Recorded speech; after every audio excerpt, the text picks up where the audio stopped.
Buklas diroha doa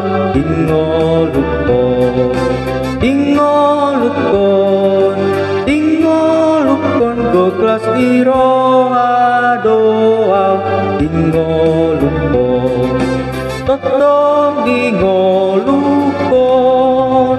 mauliate buklas diroha maringan nolong ni Tuhan dia mauliate buklas diroha maringan nolong ni Tuhan dia. Selamat pagi saudara-saudara yang baik hati. Untuk hari ini renungan pagi kita, renungan harian. Sebelum kita beraktivitas, mari kita berdoa. Terima kasih Tuhan untuk pagi hari yang indah ini. Tuhan telah bangunkan kami dengan penuh sukacita, dengan napas kehidupan baru. Tuhan, kami rindu mendengarkan suara Tuhan sebelum kami beraktivitas. Untuk itu berkati acara kami ini dari awal hingga akhirnya. Terima kasih Tuhan. Amin. Saudara-saudara, renungan untuk kita pada pagi hari ini, hari Rabu tanggal 30 Juli 2025. Natsnya diambil dari Yohanes pasal 5 ayat 44. Demikian dikatakan di sana. Bagaimana kamu dapat percaya, kamu yang menerima hormat dari seorang, dari yang lain, dan yang tidak mencari hormat yang datang dari Allah yang Esa. Dalam bahasa Batak dikatakan demikian. Sungguh dia maatok terbaik kamu gabi porsea. Aina masih jaluan sangap dohamu sama hamu. Alai anggo sangap nasian debata nasa sadai dang dilului hamu. Saudara-saudara, perikop untuk kita pada pagi hari ini yaitu mencari hormat manusia. Kesaksian tentang Kristus datang dari Allah sendiri.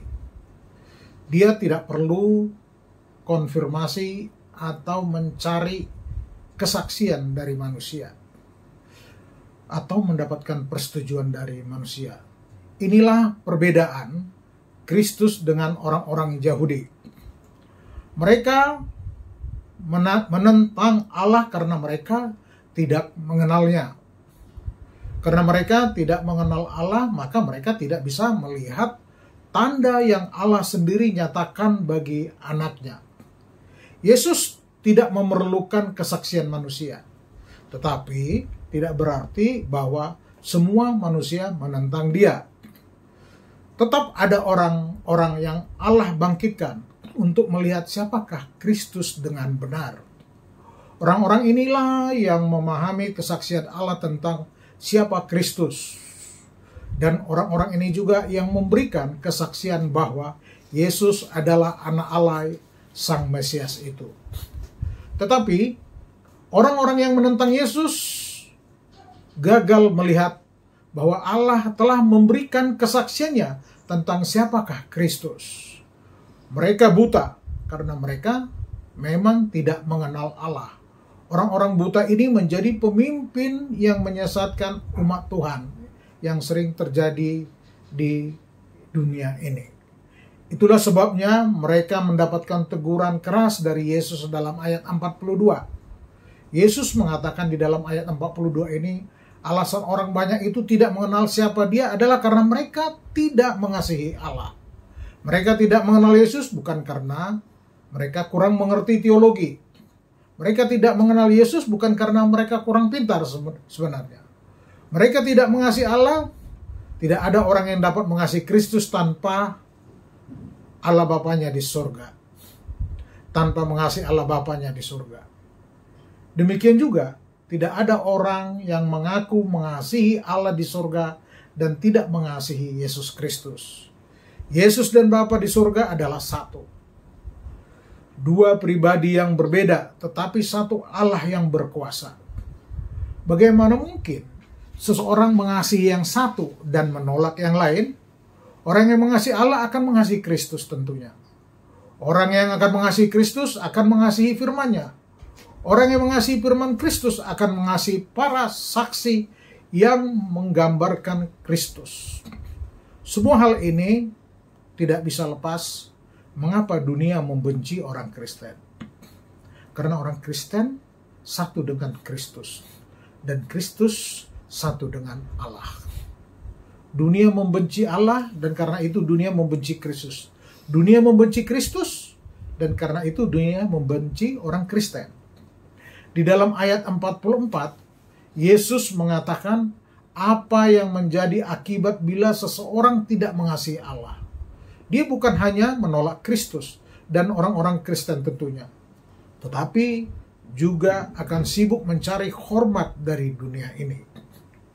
Jika kemuliaan Allah yang dapat dinikmati melalui mengasihi Dia tidak ada pada seseorang, maka dia akan kekurangan yang sangat mendalam. Dia akan mencari pengganti kemuliaan itu dengan mencari hormat dari dunia ini. Inilah yang membuat manusia begitu penuh dengan kekosongan dan kegelisahan. Kosong dan tidak tenang hidupnya.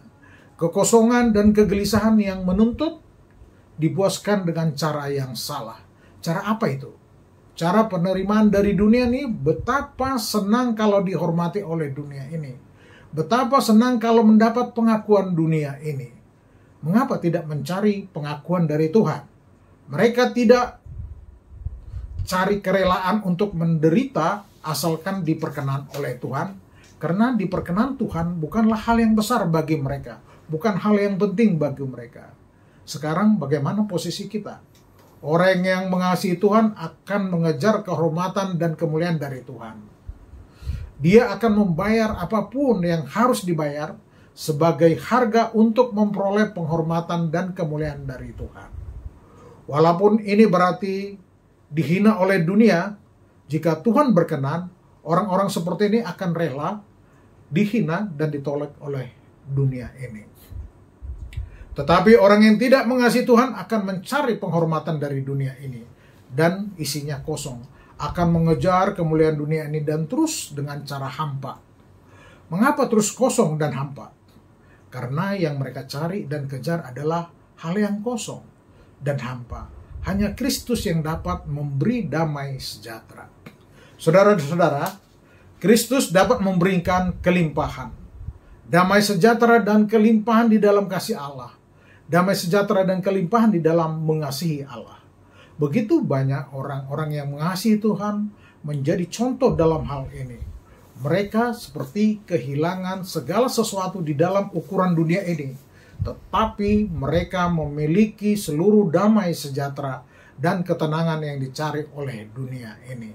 Tidak punya apa-apa, tetapi memiliki segala yang dicari oleh dunia ini.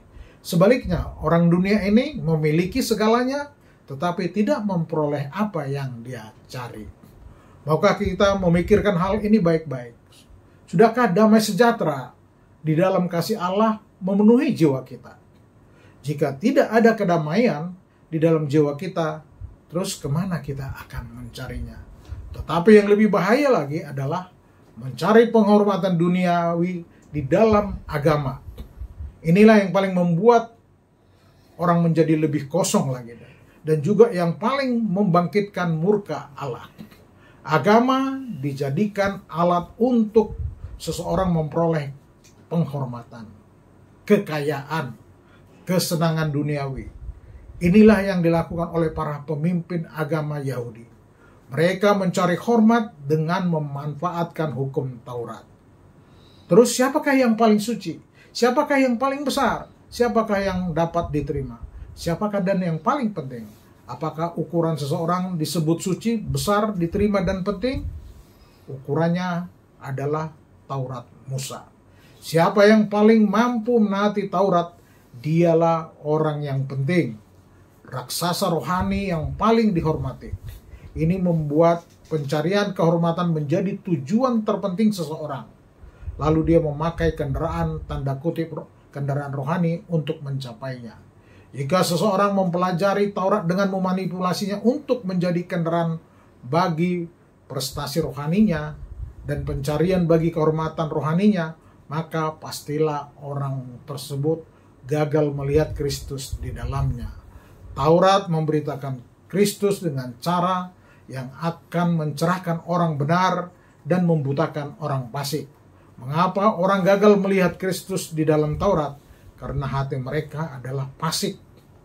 Fasik terhadap Tuhan, membutakan mata orang fasik dan mengeraskan hati mereka, sehingga firman Tuhan tidak menyentuh hati mereka sama sekali. Mereka yang sungguh-sungguh memiliki iman yang menyelamatkan tidak akan didorong oleh pujian atau hormat dari orang lain. Tujuan hidup mereka hanyalah menyenangkan Bapa di sorga. Mereka yang sudah terbiasa dengan pujian, dipuji orang, menjadikan diri mereka sendiri menjadi diri yang berhala dan menempatkan diri mereka di luar kerajaan Allah. Menyukai pujian orang melebihi pujian Allah berarti tidak percaya terhadap Injil Kristus dan tidak memungkinkan iman mereka sejati. Mari kita berdoa. Terima kasih ya Tuhan, kami telah mendengarkan renungan pagi hari ini. Dalam hidup kami selalu mencari pujian terhadap diri kami, supaya dunia ini memuji kami ya Tuhan. Untuk itu ya Tuhan, kuatkan kami, temani kami ya Tuhan, agar kami tidak seperti dunia ini hanya untuk mencari pujian dalam hidup kami. Tuhan, tolong kami, jauhkan kami dari mencari kemuliaan yang datang dari orang-orang di sekitar kami. Tolong bantu kami hidup hanya untuk kemuliaan-Mu. Dalam nama Yesus kami berdoa. Amin. Saudara-saudara, mari kita berdoa dengan doa Bapa kami. Bapa kami yang di sorga, dikuduskanlah nama-Mu. Datanglah kerajaan-Mu. Jadilah kehendak-Mu di bumi seperti di sorga. Berilah kami pada hari ini makanan kami secukupnya, dan ampunilah kesalahan kami, seperti kami juga mengampuni orang yang bersalah pada kami. Dan janganlah membawa kami ke dalam pencobaan, tetapi lepaskanlah kami daripada yang jahat. Karena Engkau yang punya kerajaan dan kuasa dan kemuliaan sampai selama-lamanya. Amin. Marilah kita terima berkat dari Tuhan. Kasih anugerah dari Yesus Kristus dan kasih setia dari Allah Bapa, serta persekutuan dari Roh Kudus yang menyertai kita dari dahulu, sekarang, sampai selama-lamanya. Amin. Shalom. Horas.